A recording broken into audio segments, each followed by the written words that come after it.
ओम शांति। ओम शांति। ओम शांति। ओम शांति। ओम शांति। ओम शांति। आज 20 जनवरी 2025 प्रातः मुरली बाप दादा मधुबन। बाबा ने आज की मीठी मधुर मुरली में बताया कि जितना जितना ज्ञान की धारणा जीवन में होती जाएगी, सतयुगी राजाई भी याद आती जाएगी कि हमें कहाँ जाना है।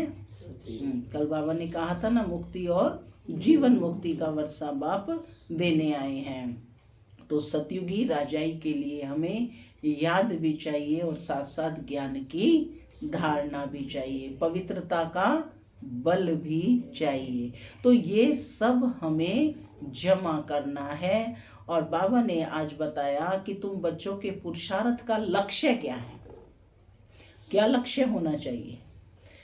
क्या होना चाहिए कि हमें कैसे रहना है सदा, खुशी में रहना है, बहुत बहुत मीठा बनना है, सबके साथ प्रेम से चलना है।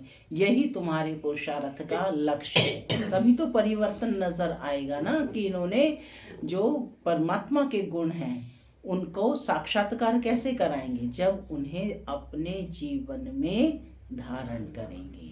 तो बाबा कहते धारणा करते करते धारणा मूर्त बनेंगे और 16 कला संपूर्ण बन जाएंगे। आज परमात्मा का आह्वान कर रही है हर भक्त आत्मा। क्या गीत गा रहे हैं कि छोड़ भी दे आकाश सिंहासन, धरा पे आ जा।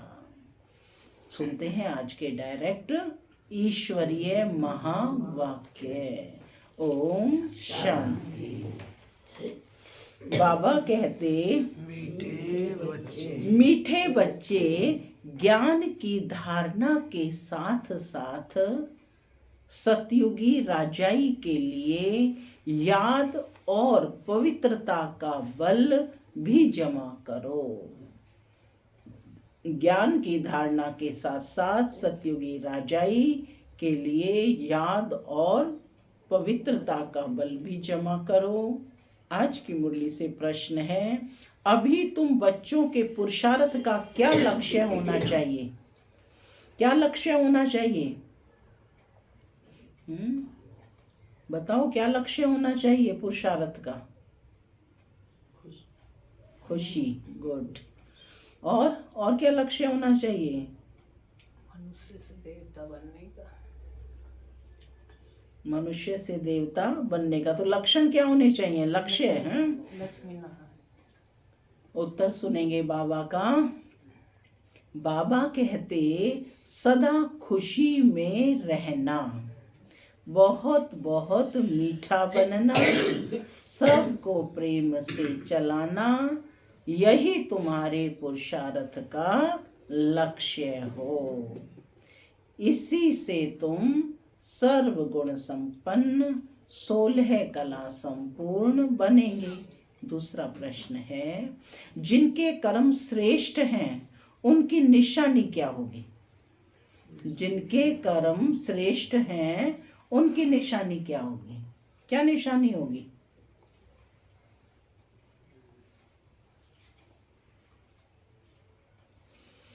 बाबा कहते कि उनके द्वारा किसी को भी दुख नहीं पहुंचेगा। जैसे बाप दुख हरता सुख करता है, ऐसे श्रेष्ठ कर्म करने वाले भी ही दुख हरता सुख करता होंगे। आज की मुरली से गीत चला, छोड़ भी दे आकाश सिंहासन, धरा पे आ जा। आत्माएं पुकार रही हैं किसको? परम पिता परमात्मा को, और वो परमात्मा इस धरा पर आ चुका है। ओम शांति। माना मैं आत्मा शांत स्वरूप हूँ, शांति मेरा स्वधर्म है। बाबा कहते मीठे बच्चे अब घर वापस जाना। ओम शांति। मीठे मीठे रूहानी बच्चों ने गीत सुना। ये मीठे मीठे रूहानी बच्चे किसने कहा? किसने कहा? दोनों बाप ने कहा। निराकार ने भी कहा तो साकार ने भी कहा, इसलिए इनको कहा जाता है बाप व दादा। दादा है साकारी। अभी ये गीत जो भक्ति मार्ग के हैं, बच्चे जानते हैं कि बाप आया हुआ है और बाप ने सारी सृष्टि चक्र का ज्ञान बुद्धि में बिठाया। तुम बच्चों की भी बुद्धि में है कि हमने 84 जन्म पूरे किए, अब नाटक पूरा होता है। बैरिस्टर को जरूर याद है योग व क्या कहते हैं कि बैरिस्टर को, एक लाइन भूल गई बीच में से, तुम बच्चों की भी बुद्धि में है कि हमने अब 84 के जन्म को पूरा किया, अब नाटक पूरा होता है। बैरिस्टर को अब हमको पावन बनना है योग व याद से। हमें पावन कैसे बनना है? योग व याद से। याद और नॉलेज, यह तो हर बात में चलता है। दो चीजों की आवश्यकता है ना हर चीज में, याद और नॉलेज। बैरिस्टर को जरूर याद करेंगे और उनसे नॉलेज लेंगे। इसको भी योग और नॉलेज का बल कहा जाता है। यहाँ तो यह है नई बात। उस योग और ज्ञान से बल मिलता है हद का। यहाँ इस योग और ज्ञान से बल मिलता है बेहद का, क्योंकि सर्वशक्तिमान अथॉरिटी है। बाप कहते हैं मैं ज्ञान का सागर भी हूँ। तुम बच्चे अब सृष्टि चक्र को जान गए हो, मूल वतन, सूक्ष्म वतन और स्थूल वतन, तीनों वतन की नॉलेज हो गई है ना। ये सब याद है। जो नॉलेज बाप में है वह भी मिली है, तो नॉलेज को भी धारण करना है। और राजाई के लिए बाप बच्चों को योग और पवित्रता भी सिखलाते हैं। तुम पवित्र भी बनते हो, बाप से राजाई भी लेते हो, बाप अपने से भी ज्यादा मर्तबा देते हैं। तुम 84 जन्म लेते लेते मर्तबा गंवा देते हो। यह नॉलेज तुम बच्चों को अभी मिली है। ऊंचते ऊंच बनने की नॉलेज ऊंचते ऊंच बाप द्वारा मिलती है। बच्चे जानते हैं अभी हम जैसे कि बाप दादा के घर में बैठे हैं। यह दादा ब्रह्मा, माँ भी है, वह बाप तो अलग है, बाकी यह माँ भी है, परंतु यह मेल का चोला होने के कारण फिर माता मुकर्रर की जाती है। इनको भी एडॉप्ट किया जाता है, उनसे फिर रचना हुई है, रचना भी है एडॉप्टेड। बाप बच्चों को एडॉप्ट करते हैं वर्षा देने के लिए। ब्रह्मा को भी एडॉप्ट किया है। प्रवेश करना व एडॉप्ट करना बात एक ही है। बच्चे समझते हैं और समझाते भी हैं नंबरवार पुरुषार्थ अनुसार। सबको यही समझाना है कि हम अपने परमपिता परमात्मा की श्रीमत पर इस भारत को फिर से श्रेष्ठ ते श्रेष्ठ बनाते हैं, तो खुद को भी बनना पड़े। पहले तो खुद को बनना पड़े, अपने को देखना है। क्या कहते बाबा? अपने को देखना है कि हम श्रेष्ठ बने हैं क्या। कोई भ्रष्टाचार का काम करके किसको दुख दो तो नहीं देते हैं क्या। बाप कहते हैं मैं तो आया हूं बच्चों को सुखी बनाने, तो तुमको भी सबको सुख देना है। बाप कभी किसी को दुख नहीं दे सकता। उनका नाम ही है दुख हरता सुख करता। बच्चों को अपनी जांच करनी है। कौन जांच करेगा? स्वयं को स्वयं जांच करनी है। कौन कह रहा है? परम पिता परमात्मा खुद कह रहे हैं कि बच्चों को अपनी जांच करनी है। और कैसे करनी है वो भी बताया। क्या जांच करनी है? मनसा वाचा कर्मणा हम किसी को दुख तो नहीं देते हैं क्या। शिव बाबा कभी किसी को दुख नहीं देते। बाप कहते हैं मैं कल्प कल्प तुम बच्चों को यह बेहद की कहानी सुनाता हूँ। अब तुम्हारी बुद्धि में है कि हम अपने घर जाएंगे, फिर नई दुनिया में आएंगे। अब की पढ़ाई अनुसार अंत में तुम ट्रांसफर हो जाएंगे। वापस घर जाकर फिर नंबरवार पार्ट बजाने आएंगे। यह राजधानी स्थापन हो रही है। बच्चे जानते हैं अभी जो पुरुषार्थ करेंगे वही पुरुषार्थ तुम्हारा कल्प कल्प का सिद्ध होगा। पहले पहले तो सभी को बुद्धि में बिठाना चाहिए कि रचता और रचना के आदि मध्य अंत की नॉलेज को बाप के सिवाय और कोई नहीं जानते हैं। ऊंचते ऊंच बाप का नाम ही गुम कर दिया है। त्रिमूर्ति नाम तो है, त्रिमूर्ति रास्ता भी है, त्रिमूर्ति हाउस भी है। त्रिमूर्ति कहा जाता है ब्रह्मा विष्णु शंकर को।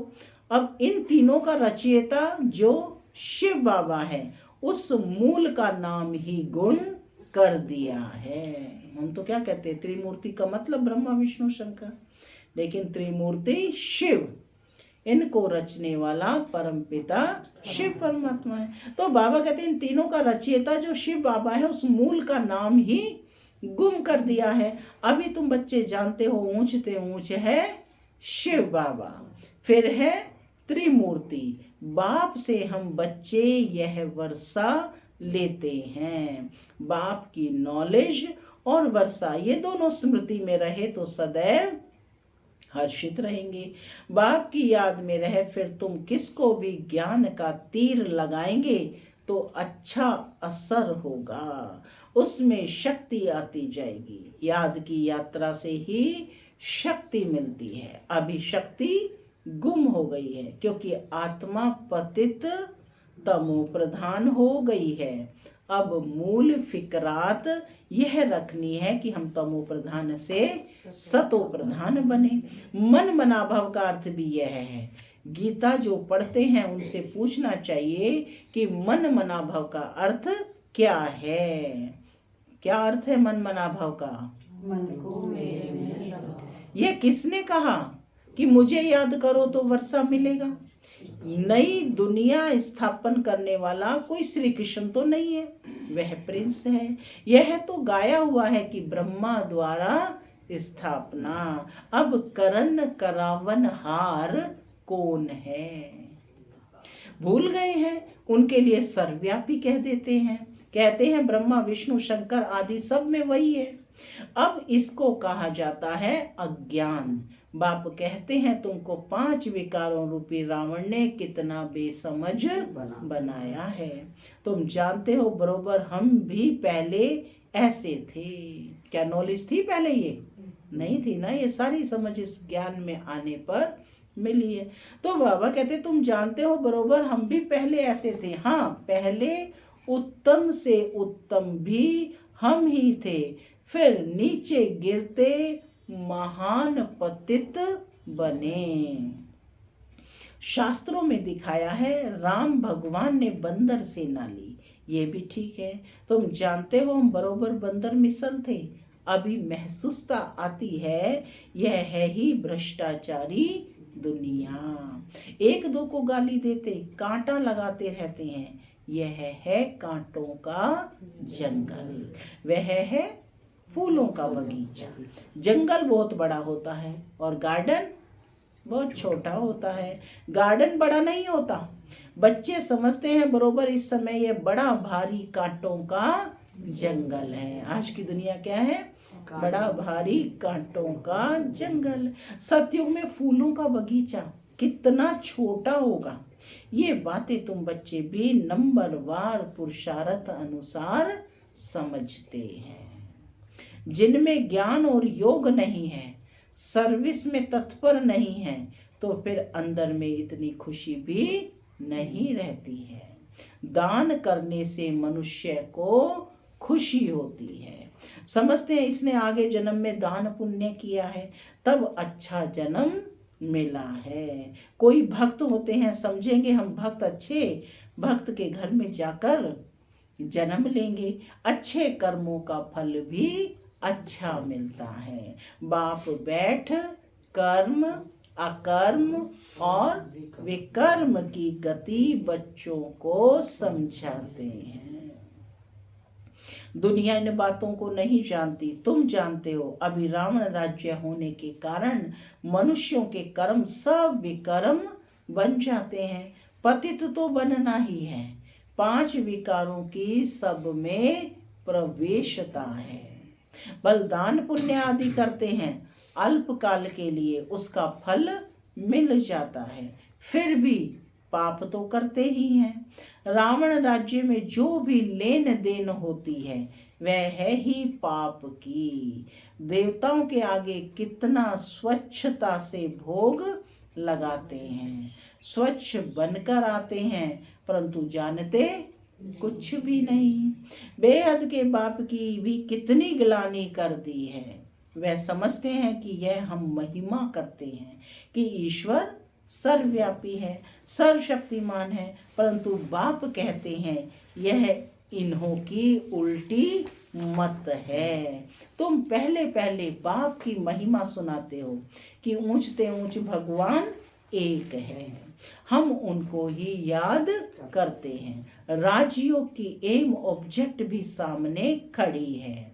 बाप, यह राजयोग बाप ही सिखलाते हैं। श्री कृष्ण को बाप नहीं कहेंगे, वह तो बच्चा है। शिव बाबा को बाबा कहेंगे। शिव को क्या कहेंगे? बाबा कहेंगे। उनको अपनी देह नहीं है, यह मैं लोन पर लेता हूँ, इसलिए इनको बाप दादा कहते हैं। देखो परमात्मा कितने अच्छे ढंग से एक एक बात को क्लियर कर बच्चों को समझा रहे हैं। वह है ऊंचते ऊंच निराकार बाप, रचना से वर्षा मिल ना सके। लौकिक संबंध में बच्चे को बाप से वर्षा मिलता है, बच्ची को तो मिल ना सके। अब बाप ने समझाया है कि तुम आत्माएं हमारे बच्चे हो। प्रजापिता ब्रह्मा के बच्चे बच्चियां हो। ब्रह्मा से वर्षा नहीं मिलना है, बाप का बनने से ही वर्षा मिल सकता है। यह बाप तुम बच्चों को सम्मुख बैठ समझाते हैं। इनके कोई शास्त्र तो बन नहीं सकते। भल तुम लिखते हो, लिटरेचर छपाते हो, फिर भी टीचर के सिवाय तो कोई समझा ना सके। बिना टीचर किताब से कोई समझ ना सके। अब तुम हो रूहानी टीचर्स। कौन हो? रूहानी टीचर। आज बाबा ने तुम्हें टाइटल दिया है रूहानी टीचर्स। बाप है बीज रूप, उनके पास सारे झाड़ के आदि मध्य अंत की नॉलेज है। टीचर के रूप में बैठ तुमको समझाते हैं। तुम बच्चों को तो सदैव खुशी रहनी चाहिए कि हमको सुप्रीम बाप ने अपना बच्चा बनाया है, वही हमको टीचर बनकर पढ़ाते हैं। सच्चा सतगुरु भी है, साथ में ले जाते हैं। सर्व का सदगति दाता एक है। ऊंचते ऊंच बाप ही है जो भारत को हर 5000 वर्ष बाद वर्षा देते हैं। उनकी शिव जयंती मनाते हैं। वास्तव में शिव के साथ त्रिमूर्ति भी होना चाहिए। तुम त्रिमूर्ति शिव जयंती मनाते हो। सिर्फ शिव जयंती मनाने से कोई बात सिद्ध नहीं होगी। बाप आते हैं और ब्रह्मा का जन्म होता है।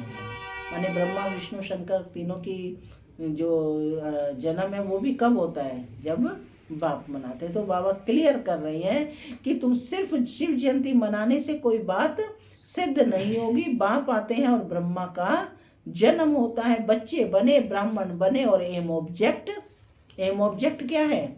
सामने खड़ी है। एम ऑब्जेक्ट विष्णु है ना, तो डबल कंबाइंड रूप है, लक्ष्मी नारायण। तो बाप खुद आकर स्थापना करते हैं। एम ऑब्जेक्ट भी बिल्कुल क्लियर है। सिर्फ श्री कृष्ण का नाम डालने से सारी गीता का महत्व चला गया है। यह भी ड्रामा में नोंद है, इसमें भी निर्दोष दृष्टिकोण है। यह भूल फिर भी होने वाली ही है। खेल ही सारा ज्ञान और भक्ति का है। बाप कहते हैं लाडले बच्चे, सुख धाम शांति धाम को याद करो। अलफ और बे कितना सहज है। तुम किसी से भी पूछो मन मना भाव का अर्थ क्या है। देखो क्या कहते हैं, बोलो भगवान किसको कहा जाए। ऊंचते ऊंच भगवान है ना, उनको सर्वव्यापी थोड़े ही कहेंगे, वह तो सबका बाप है। अभी त्रिमूर्ति शिव जयंती आती है, तुमको त्रिमूर्ति शिव का चित्र निकालना चाहिए। तो ऊंचते ऊंच है शिव, फिर सूक्ष्म वतनवासी ब्रह्मा विष्णु शंकर। ऊंचते ऊंचे शिव बाबा, वह भारत को स्वर्ग बनाते हैं। उनकी जयंती तुम क्यों नहीं मनाते हो। जरूर भारत को वर्षा दिया था, उनका राज्य था, इसमें तो तुमको आर्य समाजी भी मदद देंगे, क्योंकि वह भी शिव को मानते हैं।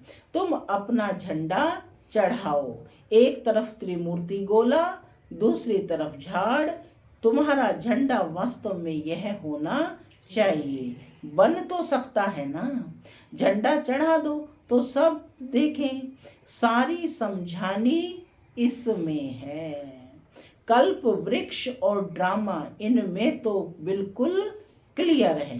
सबको मालूम पड़ जाएगा कि हमारा धर्म फिर कब होगा। आप ही अपना अपना हिसाब निकालेंगे। सबको इस चक्र और झाड़ पर समझाना है। क्राइस्ट कब आया, वह इतना समय वह आत्माएं कहाँ रहती हैं। जरूर कहेंगे निराकारी दुनिया में। हम आत्माएं रूप बदलकर यहाँ आकर साकार बनते हैं। बाप को भी कहते हैं ना, आप भी रूप बदलकर साकार में आओ। आएंगे तो यहाँ ना, सूक्ष्म वतन में तो नहीं आएंगे। जैसे हम रूप बदलकर पाठ बजाते हैं, आप भी आओ, फिर से आकर राजयोग सिखलाओ।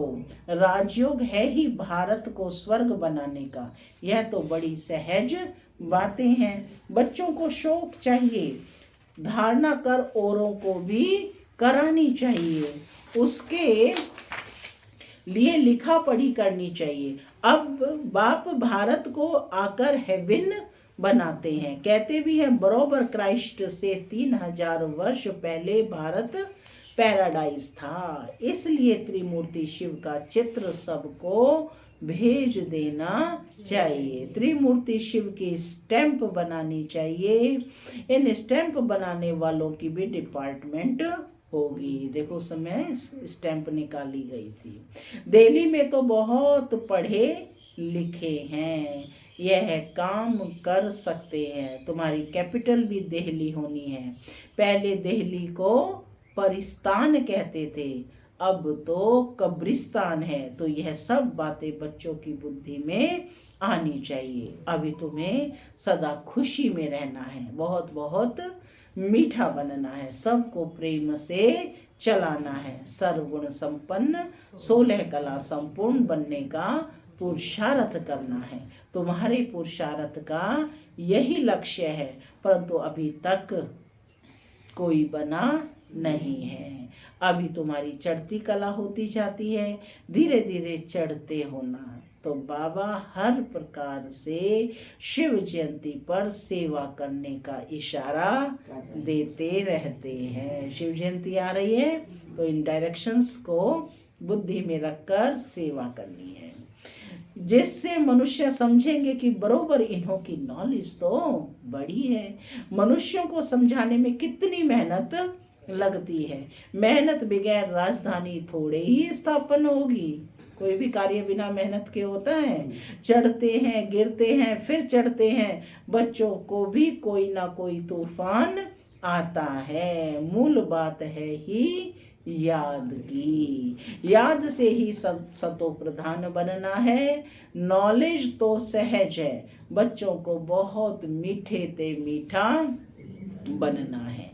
एम ऑब्जेक्ट तो सामने खड़ी है। यह लक्ष्मी नारायण कितने मीठे हैं, इन्हों को देख कितनी खुशी होती है। हम स्टूडेंट की यह एम ऑब्जेक्ट है। पढ़ाने वाला है भगवान। अच्छा, मीठे मीठे सिक्की लधे बच्चों प्रति माता पिता बाप दादा का प्यार और गुड मॉर्निंग। रूहानी बाप की रूहानी बच्चों को नमस्ते। हम रूहानी बच्चों की रूहानी माता पिता बाप दादा को याद प्यार गुड मॉर्निंग और नमस्ते नमस्ते। सदा रहो हंसते बनो। धारणा के लिए मुख्य सार।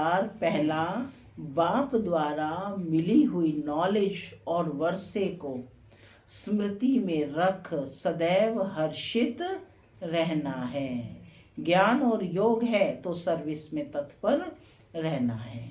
दूसरा पॉइंट है, सुख धाम और शांति धाम को याद करना है।